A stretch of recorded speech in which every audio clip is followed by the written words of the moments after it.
Jadi dilihat oleh manusia orang kaya. Orang kaya yang dilihat. Dan itu kenyataan semuanya. Hatta dalam pandangan sebagian ustadz juga ya.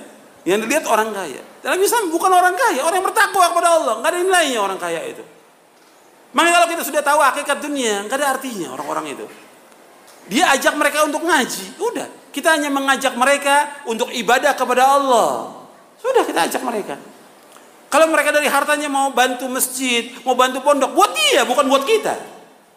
Bukan buat pribadi kita, buat dia di akhirat pahalanya, bukan buat kita. Kita hanya mengajak. Tapi jangan kemudian kita dekati orang-orang kaya itu sampai kita tunduk pada mereka, jadi budaknya mereka. Nggak boleh dalam Islam. Banyak yang jadi budak, termasuk ustadz-ustadz banyak yang jadi budak orang kaya, bodoh. Gitu. Nggak boleh dalam Islam. Dia ajak mereka untuk ngaji, memahami tentang agama yang hak, agar mereka faham tentang Islam, melaksanakan Quran dan Sunnah.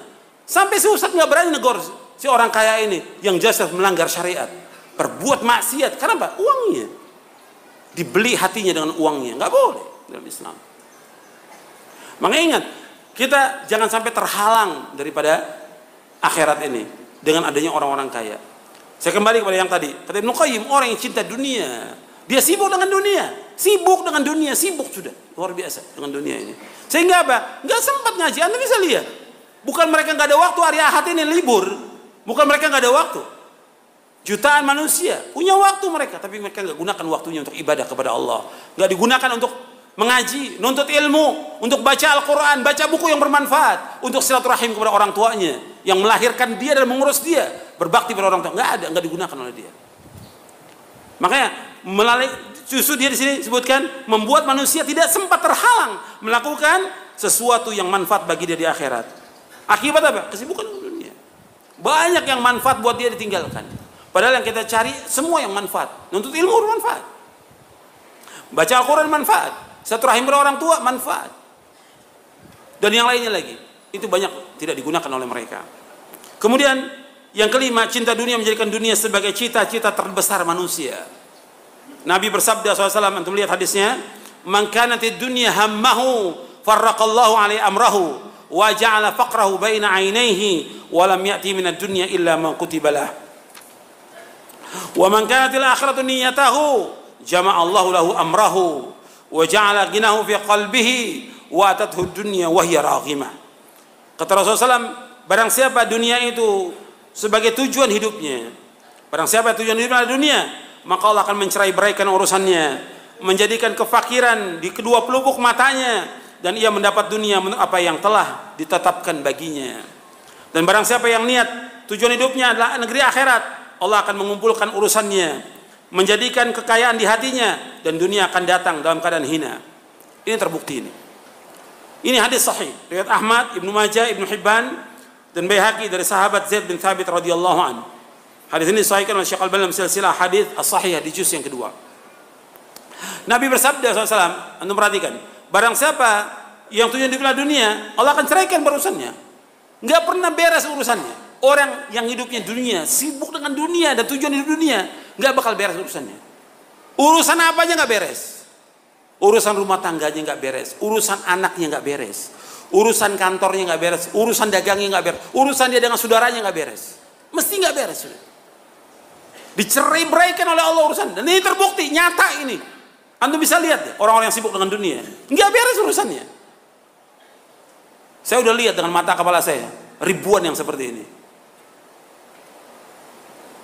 Dengan mata kepala lihat itu, orang-orang yang sibuk dengan dunia, berantakan urusannya, Makanya Anda bisa lihat dalam kehidupan sehari, atau di perumahan, Anda bisa lihat kehidupan orang itu. Ribut, tiap hari ribut. Dengan istrinya ribut, dengan anaknya ribut, dengan keluarganya ribut. Gak beres urusannya. Semua gak beres. Karena ini dunia. Sampai sholat ditinggalkan, ngaji ditinggalkan, baca Quran ditinggalkan. Gak beres urusannya. Jadi farraqallahu alaihi amrahu wa ja'ala faqrahu baina 'ainaihi, dijadikan kefakiran depan kedua matanya. Kefakiran depan kedua matanya. Terus yang dibayangi kefakiran dia. Nggak merasa cukup dengan apa yang rezeki yang Allah berikan. Padahal rezeki yang Allah berikan yang sedikit wajib kita syukuri. Dan kita harus puas dengan rezeki yang Allah berikan kepada kita dan syukur dengan rezeki itu. Itu orang yang bahagia, kata Nabi SAW. Dalam hadis yang sahih yang diriwayatkan oleh Imam Muslim bersabda, "Qad aflaha man aslama wa ruziqa kafafan wa qana Allah bima ata." Kata Nabi SAW, sungguh berbahagia orang Islam. Diberikan rezeki cukup, artinya pas-pasan rezeki cukup dia. Dan dia puas dengan rezeki yang Allah berikan. Orang yang bahagia, kata Rasulullah. Qad aflaha. Berbahagia, beruntung. Man aslam, orang yang Islam. Kemudian warzuqa, berikan rezeki cukup dia.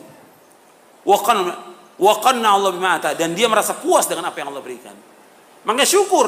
Kita diberikan rezeki yang sedikit ini, syukur pada Allah. Kita masih bisa ngaji, masih bisa nuntut ilmu, masih bisa salat berjamaah 5 waktu, masih bisa baca Al-Quran, masih bisa baca buku yang bermanfaat, masih bisa bangun di tengah malam, masih bisa silaturahmi. Ini nikmat dari Allah, nggak bisa dibayar dengan apapun juga nikmat ini. Syukur kita kepada Allah SWT.